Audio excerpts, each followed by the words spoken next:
संस्कार भानु, शिवम, विशाल और उनकी टीम के द्वारा एक बड़ा रेस्क्यू ऑपरेशन सफलतापूर्वक किया गया, जिसमें रात के 3 बजे फायर ब्रिगेड से कॉल प्राप्त हुई।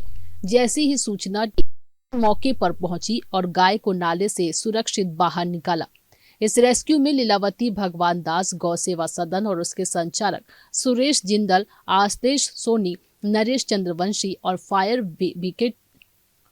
विकेट टीम ने महत्वपूर्ण योगदान दिया। गाय को रेस्क्यू करने के बाद उसे सुरक्षित स्थान पर ले जाया गया। इस समय लीलावती भगवान दास गौ सेवा सदन में 350 गायें और 150 नंदी महाराज सुरक्षित रखे गए, जिनकी देखभाल की जा रही है।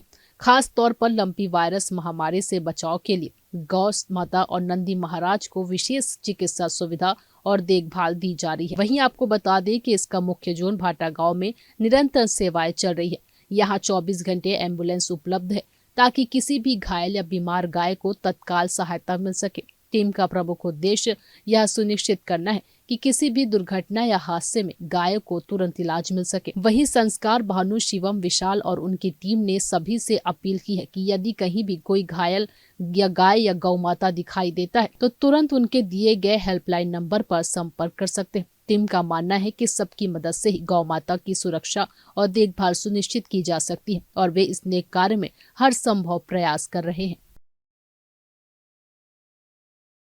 Bureau report, news plus 21।